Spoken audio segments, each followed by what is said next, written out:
नमस्कार दोस्तों, मैं रविंद्र रावत आप सभी का स्वागत करता हूं मेरे YouTube चैनल में। दोस्तों, ग्रह विवेचना की सीरीज में आज हम बात करेंगे बृहस्पति सेकंड हाउस में अपना क्या प्रभाव देते हैं। दोस्तों, सेकंड हाउस में बृहस्पति को जगत गुरु कहा गया है।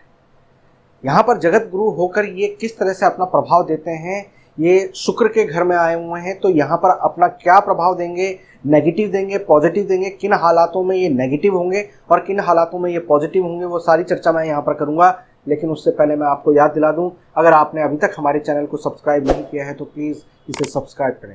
तो वीडियो की नोटिफिकेशन प्राप्त करने के लिए आप बेल बटन को ज़रूर दबाएं, ताकि जो भी वीडियोस अपलोड होती हैं उसकी सबसे पहले जानकारी आपको प्राप्त हो। तो दोस्तों, शुरू करते हैं। दोस्तों, बृहस्पति जब सेकंड हाउस में आते हैं तो सेकंड हाउस को धन और ससुराल दोनों का कहा गया है।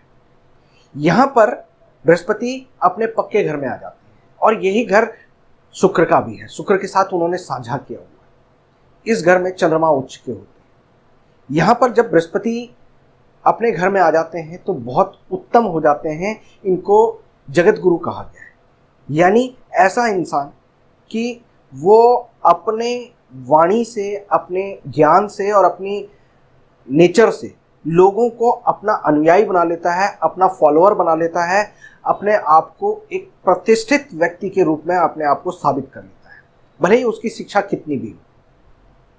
लेकिन दोस्तों, यहाँ पर एक बात आती है कि बृहस्पति देवताओं के गुरु हैं और शुक्र दैत्यों के गुरु हैं। अब बृहस्पति के लिए एक चीज़ कही गई है कि वो जिस घर में जाते हैं अपने वजन के कारण, अपने आकार के कारण उस घर को खराब कर देते हैं।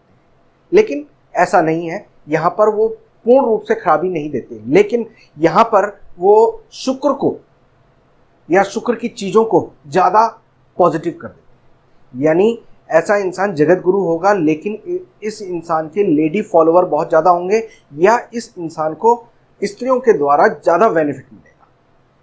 यहाँ पर अगर किसी भी तरीके से आपने शुक्र को खराब कर दिया, शुक्र को नेगेटिव कर दिया या शुक्र को ज़्यादा जागृत कर दिया, तो ऐसे में यहाँ पर गुरु घंटाल योग हो जाता है। यानी स्त्री इनके अनुयायी बनते हैं और बाद में वो स्त्रियों का शोषण करता है या किसी भी तरह से गलत कार्य कर सकता है। मगर उसमें ऑप्शनल होता है, उसमें राहु की खराबी होनी जरूरी है, उसमें 7th हाउस का खराब होना जरूरी है, उसमें जब आप किसी भी तरीके से शुक्र राहु का मेल देखेंगे तब वो कंडीशंस बनती हैं। जनरली ऐसा नहीं बनता। दोस्तों, यहाँ पर जब बृहस्पति होते हैं तो बृहस्पति को हमेशा उनकी 3 दृष्टियाँ कही हैं, और वो जिन घरों में दृष्टि देते हैं उन घरों को बहुत ज़्यादा उत्तम कर देते हैं। बृहस्पति की दृष्टि यानी छठे घर में, बृहस्पति की दृष्टि 8वें घर में और 10वें घर में, यानी यहाँ से बृहस्पति 4 घरों को पूर्ण रूप से हैंडल किए हुए हैं। एक सेकंड हाउस, एक 6th हाउस, एक 8th हाउस और एक 10th हाउस। अब जब बात करते हैं दूसरे घर की, तो यहाँ पर बृहस्पति शुक्र की चीज़ों को आबाद करते हैं, शुक्र को आबाद करते हैं। इसलिए लाल किताब में कहा गया है कि जब भी कुंडली में किसी के यहाँ पर बृहस्पति बैठे होते हैं तो उसकी कुंडली में शुक्र आबाद होता है, शुक्र बहुत फलदायी होता है।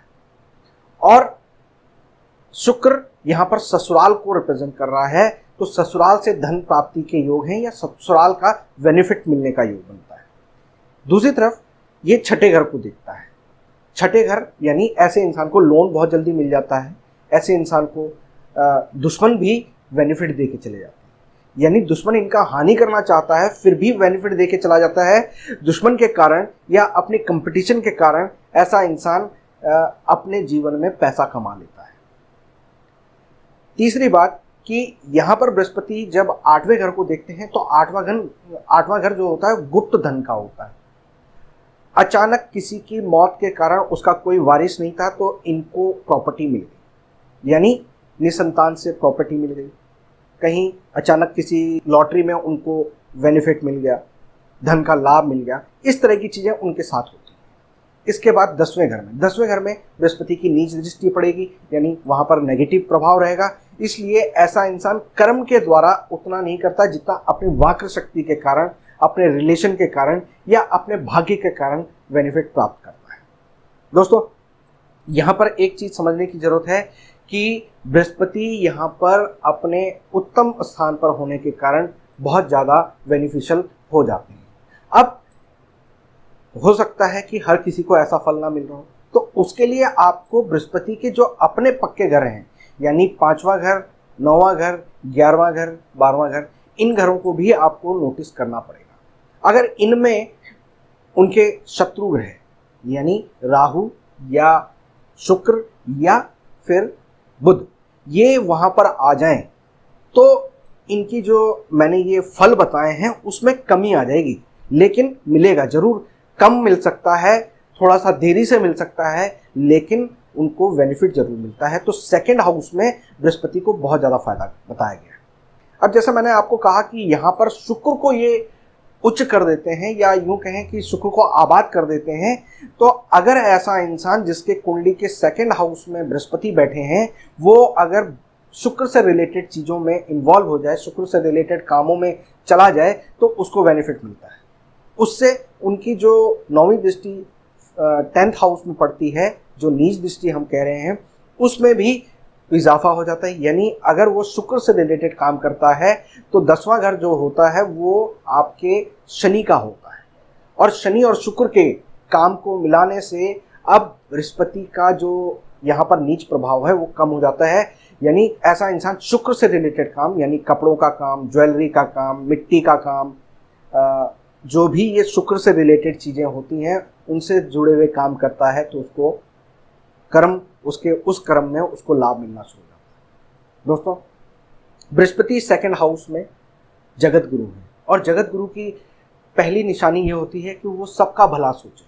अगर ऐसा इंसान किसी से ईर्ष्या ना करे, किसी के लिए द्वेष ना रखे, और जितना त्याग दान इन चीज़ों में रहेगा, पॉजिटिव वे में, अंधा होकर आपको दान नहीं करना है। अगर आप योग्य पात्र को देखकर दान करते हैं, उनकी सपोर्ट करते हैं, मदद करते हैं और उदारता रखते हैं, तो आप देखेंगे कि आपके जीवन में लाभ ही लाभ प्राप्त होगा। जितना आप ज्ञान को बांटेंगे, जिनके सेकंड हाउस में बृहस्पति हैं, वो जितना ज्ञान बांटते हैं, उनके पास जो भी है उस चीज़ को जितना बांटेंगे उतना उनको लाभ मिलेगा। अब ज्ञान को बांटने का भी तरीका है।